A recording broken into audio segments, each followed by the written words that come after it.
جب بھی میں نے دیکھا ہے نا انگزائٹی ڈپریشن کو، تو اس میں یہی ہے کہ اس کی جو روٹ کاز پتہ چلتی ہے نا، تو جب بھی میں بات کرتا ہوں، جب وہ کھریدتا ہوں نا کہ وہ جب اوپن ہوتا ہے پیشنٹ، جیسے اس کووڈ میں بڑے لوگوں کے پیرنٹس پیارے اللہ کے پاس چلے گئے، جو ہے وہ ان کے، تو اب وہ چھن جانا، خوشی کے چھن جانے کا نام غم ہے نا، بالکل. لیکن قرآن میں اللہ کہتا ہے کہ میں تو آزماؤں گا بھوک سے، خوف سے، اور میرے جو بندے ہیں وہ یہی بولیں گے کہ ہمارا ان چیزوں سے جس کا مفہوم ہے کیا نہیں، ہم تو بس چلے جا رہے ہیں اللہ کی طرف. والدین پہلے چلے گئے، ہم تھوڑی دیر بعد آ جائیں گے. یہاں ہم اپنے بچوں کے ساتھ رہتے ہیں، وہاں ہم اپنے والدین کے ساتھ رہیں گے. تو وہ جو ایک ان کا جو تعلق ٹوٹا ہوتا ہے نا، اس کو وہ اوور کم نہیں کر پاتے، اور پھر انگزائٹی کی شکل میں سوچنا شروع کرتے ہیں کہ اب پتہ نہیں کیا ہوگا، کیسے ہوگا. What could be the reason میرے پیرنٹس چلے گئے، کیوں ایسا ہوا میرے ساتھ. سب کے والدین ہیں، میرے کیوں نہیں، یا کوئی بیوہ ہو گئی، سب کے ساتھ سب کے شوہر ہیں میرے. تو وہ یہی ہے نا کہ جو اللہ کی مرضی ہے اور جو اپنی مرضی ہے، اس کے بیچ میں جو فرق ہے، اس کا نام غم ہے. تو لوگ تھوڑا سا ان کی کاؤنسلنگ کرنا ہے کہ بھائی ٹھہرنا کسی نے نہیں ہے، بلکہ ایک کال کنسلٹیشن تھی. تو اس میں میں خود بھی نا، جب وہ تقریباً 40 منٹ میں نے اس سے کال پہ بات کی اس لڑکے سے، اور اس کے بعد نا میں خود بھی نا تقریباً 15-20 منٹ سر پکڑ کے بیٹھ گیا کہ، اور مجھے نہیں پتا وہ بات ہوئی کیسے، لیکن اس نے بات سٹارٹ کی. اس نے کہا کہ میں بالکل ٹھیک ٹھاک تھا، پھر میں نے ایک نجومی کو ہاتھ دکھایا. اس لیے کہتے ہیں نجومی کو ہاتھ نہیں دکھانا چاہیے. اب سنیں گے کیا ہوا کہ ہاتھ دے کے کہتا ہے وہ مجھے کہ باقی تو سب ٹھیک ہے، 2 مسئلے، ایک تم تنہا رہ جاؤ گے، اور ایک تمہیں ایک مہلک بیماری لگے گی. تو مجھے کہتا ہے کہ ڈاکٹر صاحب یہ سوچتے سوچتے میں تنہا بھی ہو گیا، یعنی کہ مجھ سے باہر نکلا ہی نہیں جاتا، اور مہلک بیماری آئی تو نہیں، لیکن اس سے زیادہ کیا ہے کہ میں مطلب نہ مجھے نیند آتی ہے، اور اس حد تک چلا گیا. تو میں نے اس کو کہا کہ تنہائی سے ڈر لگتا ہے. اب یہ باتیں نا میں بول رہا تھا، مجھے نہیں پتا میں کیسے بول رہا تھا. میں نے کہا کہ تنہائی سے ڈر لگتا ہے، کہتے ہیں جی.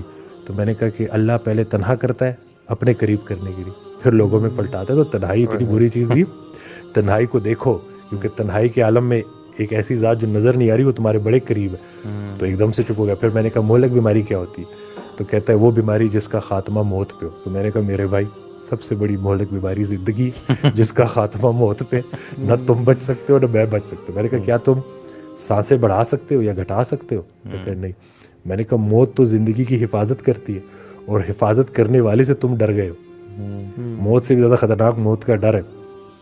تو جو چیز تم چینج نہیں کر سکتے، اس کے اوپر فوکس کر کر کے تم نے اپنے حال کا کیا بنا دیا. اور اسی طرح سے ہوتے ہوتے پھر اس کے بعد پراپر اس کو میں نے کہا اب اپنے آپ سے کویشچن کرو، کیا تم صحیح خوراک کا انتخاب کرتے ہو؟ کیا تم مشقت کرتے ہو؟ کیا تم اپنی خدمت کر رہے ہو؟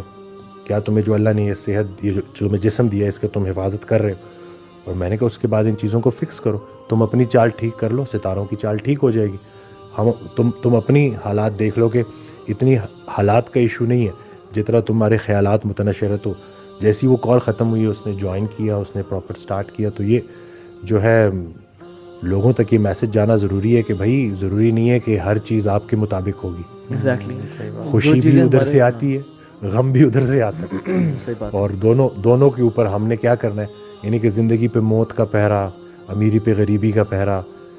ایک دن سے زیادہ تو ہم بھوکے نہیں رہ سکتے، اتنے ڈپینڈنٹ ہے فوڈ کے. ٹھیک ہے نا، اتنا محتاج انسان چاہتا کیا ہے؟ آزادی. تو جہاں اللہ نے پابند کر لی ہے وہاں پابند ہو جاؤ، تو ان ساری باقی غلامیوں سے بچ جاؤ گے جو تم ابھی کر رہے ہو نا. تو یہ جتنے لوگ جو اس وقت سن رہے ہیں مجھے انگزائٹی ڈپریشن کو لے کے، ان کی فیملی بھی بڑی سفر کرتی ہے، اور پھر یہ خود بھی اتنا سفر کرتے ہیں کہ لوگ ان کو پھر سیریسلی نہیں لیتے.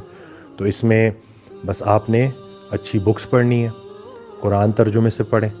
یہ آپ کو یقین جانے، میں نے یہ ٹرائیڈ اینڈ ٹیسٹڈ چیز ہے کہ جب بھی میری لائف میں پریشانی آئی، میں نے جب اس کو کھولا تو مجھے ایسے بالکل جیسے تھا کہ یہ میرے لیے ہی ہے، اور بات کنوے ہو جاتی تھی. اور اس کے بعد سچویشن کے لیے گائیڈنس ہوتی ہے بالکل کہ اچھا یار اللہ نے مجھے ہی بات بتانی تھی. اللہ انگزائٹی کا کیسے پتہ چلتا ہے انسان کو کہ اٹس امپورٹنٹ کہ ہمیں پتہ ہو کہ ہمیں کب انگزائٹی ہو رہی ہے؟ دیکھیں سوچنا اچھی چیز ہے، تفکر کرو، تدبر کرو، لیکن جب آپ ایک ہی چیز کو نا بار بار سوچنا شروع کر دو، اور اس میں نیگیٹو چیزوں کی طرف میں زیادہ بات کر رہا ہوں. اچھا ٹھیک ہے. کہ اندیشوں کے متعلق، پتہ نہیں ایسا نہ ہو جائے، پتہ نہیں میں ایسے کروں گا تو ایسے نہیں ہو جائے گا. جیسے میں نے اس کال پہ اس سے پوچھا کہ تم نے آج تک جتنی بری چیزیں گمان کی ہے ان میں سے کتنے پورے ہوئے؟ کہتے نہیں ان میں سے تو کچھ بھی پورا نہیں ہوا. تو میں نے کہا اللہ نے تمہاری بدگمانی کا صلہ اتنا اچھے طریقے سے دیا, تو تم اس سے اچھا گمان رکھو گے تو پھر وہ تمہارے ساتھ کیا کرے گا. تو یہ جو بدگمانی ہے نا کہ ہم سوچتے ہیں کہ ایسا ہو گیا ویسا ہو گیا, اس نے مجھے یہ بات کر دی. ایک انسان ایک دفعہ گالی دیتا ہے اور ہم اپنے دماغ میں 50 دفعہ وہ چیز ریپیٹ کر لیتے ہیں, اس نے مجھے یہ بولا, اس نے مجھے یہ بولا. تو جو ایک صحت مند دماغ ہوگا نا وہ لیٹ گو کرے گا, وہ اس کا پورا وہ ایک سین نہیں بنائے گا اس پوری چھوٹی سی بات سے. اور معاف سب سے جو ہے نا بڑی قوت برداشت ہے. اور سب سے بڑی چیز, سب سے مشکل کام کیا ہے؟ معاف کرنا. کہ یہ, اور آج کل کا انسان کیا ہے, وہ معاف نہیں کرتا.